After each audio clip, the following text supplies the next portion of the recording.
bag. Satan turned around and started to smoke it.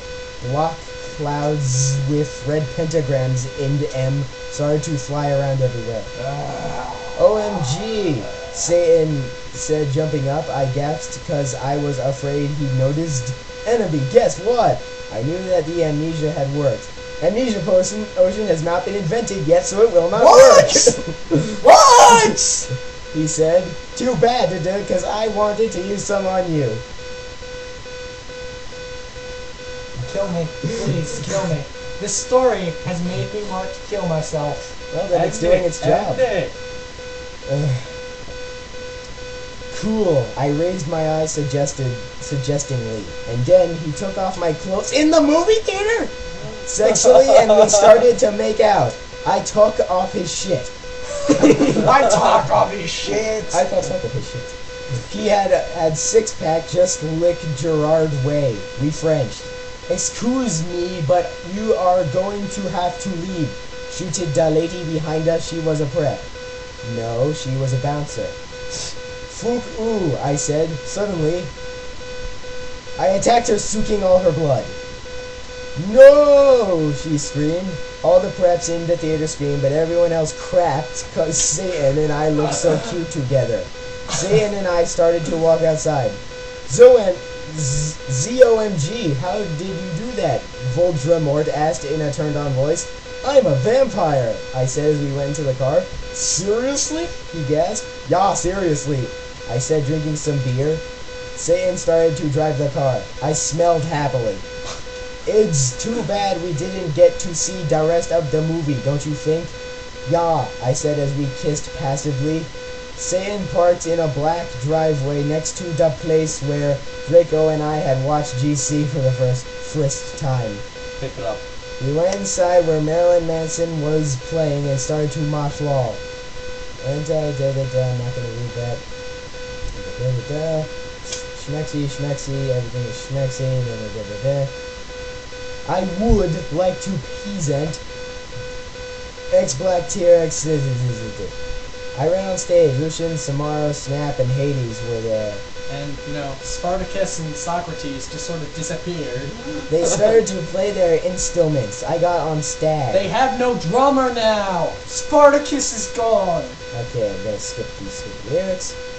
OMFG, yielded James. Oh, I thought his name was Samaro. What the fuck? Whoops, I'm sorry, said Lucian. You fucking asshole, James shouted angrily. You guys are such prebs, Snape said. Come on, it was a mistake. Yeah, it's not his fault, said Sirius. I thought his name was Hades. Yeah, right. No, he ruined the fucking song, yelled Samaro. I thought his name was James. You guys stop. I shooted angrily, but it was too late. They all began to fight. Suddenly, Samaro took out his knife. OMFG, no, shouted Lucan, but it was too late. James tried to shoot off his arm, and then I jumped sexily in front of the bullet. No, yielded everyone, but it was too late. Suddenly everything went black. Okay, this next chapter is actually the one. This is the hack chapter. Someone hacked this Tara's account and made their own thing. So, Chapter 39, I am the trolling genius Walls. I do not own the HP series, and I am not the real X-Bloody Author's note. I am an extremely immature, pathetic idiot girl. I know. Out of boredom, I cracked this girl's password for fun. Password. Yeah. And it took less than 8 minutes to do it, too. And we'll probably get in a shitload of trouble. Which I probably deserve, because I'm being a troll right now. Meh. And I present to you my crappy part of this story. And take note, I haven't even finished reading this fic yet, but instead skip over to skim chapter 38. Flame, laugh, do whatever you want. Preps. I, the American retail-wearing British vampire Sue, coughed up blood. Satan kneeled down beside me. No! Don't die! I gave him a rueful smile. I'm sorry. It's something I had to do to fulfill my duty as the noble Gothic Mary Sue. Satan sobbed. I love you, Ebony. I love you too. I'll see you in hell. I mumbled, already finding my surroundings fading to black. Bloody Mary Smith suddenly popped into the room for no apparent reason. She frowned when she realized the room was oddly quiet, but at the sight of Ebony's lifeless body, she screamed. Her face became pale with horror. She screamed for the healers, Dumbledore, McGoggle, and every single gothic person she could think of. Suddenly, a glow started to surround the body of Ebony. Everyone stared in shock. Her body started to lift ever so slowly, and then, to everyone's shock, it started to incinerate.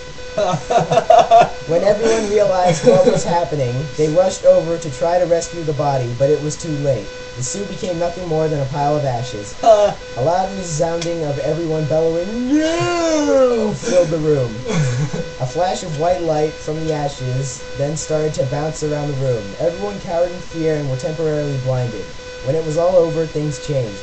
All the silly goth clothes dropped from everyone's bodies. Author's note, I will refuse to explain how the hell that happened. And in their place, clothes the characters would normally wear in canon appeared on their bodies. I love you. When everyone got over the shock of becoming free of the gothic power, everybody cheered. Everybody started singing, "Ding dong, the sewer is dead." Well, that is, until all the HP characters realized the true implications of becoming more canon-like again. All the characters who were supposed to be dead fell to the floor, their bodies cold and lifeless. Harry and Voldemort started dueling. On the left side of the two, the battle of the light side and the dark side were reaching a climax. And because this replacement author also likes to screw around with the canon, Draco and Hermione fled the scene and got married. Meanwhile, down in hell, Ebony shed a single tear because of her current situation. A situation that would live on for all eternity, or at least until the end of fanfiction time. She lost it all, but she knew she had to remain strong. Nothing would ever break her down. She looked down over her pale body and frowned. "Where are my emo clothes?" she asked herself in confusion. Then it occurred to her. For her shirt, she was wearing a bright pink polo with a little seal on it. Below that, she was wearing a denim miniskirt with a destroyed look on it. Paired underneath that skirt were leggings with a little moose at the bottom. And then Ebony realized on her shoulder she was carrying a pretty bag with an eagle on it that said "Live Your Life" written all over the bag. Ebony suppressed the urge to scream. Here she was decked out in clothes prepped to the extreme, wearing stuff from Abercrombie and Fitch, American Eagle, and Hollister. Panicked, Ebony hastily tried to take off the Hollister polo, but underneath it there was another Hollister polo underneath. For redundancy. Yep. Ebony frowned and looked under her shirt. All she saw was a bra underneath. Dare I point out that it's from the Aerie line available at American Eagle. Ebony tried to remove the shirt again, but to her frustration there was yet another polo to replace it. "This is illogical! It does not make any sense!" Ebony bellowed out to the air. She failed to see the irony in her statement, how hypocritical her words were, seeing as she was practically calling the kettle black here. Ebony slit her wrist and mumbled to herself, "Oh my god," and cracked her. Author's note. Oh yeah, if you want to see the original content this chick had planned for this chapter, I accessed it through the document manager thingy, which I copied and pasted, so you can read it here. Okay, I'm going to ask you guys a legitimate question. Yes. Do you actually want to keep reading, or do you want to just leave it at that? I want to quit. That was Quit. a good ending. Quit. Perfect ending. Okay, Perfect. I think so. Abort button. Abort. Abort. Yeah. Yay! Okay, there is more of the story, but I don't remember my name, so But if you guys our want to brains torture hurt. that, if you guys want to torture yourself, go right ahead. We give need them a the break. website address, Dan. I'll do it in the sidebar. Okay. We're done! No more of this crap. Yay.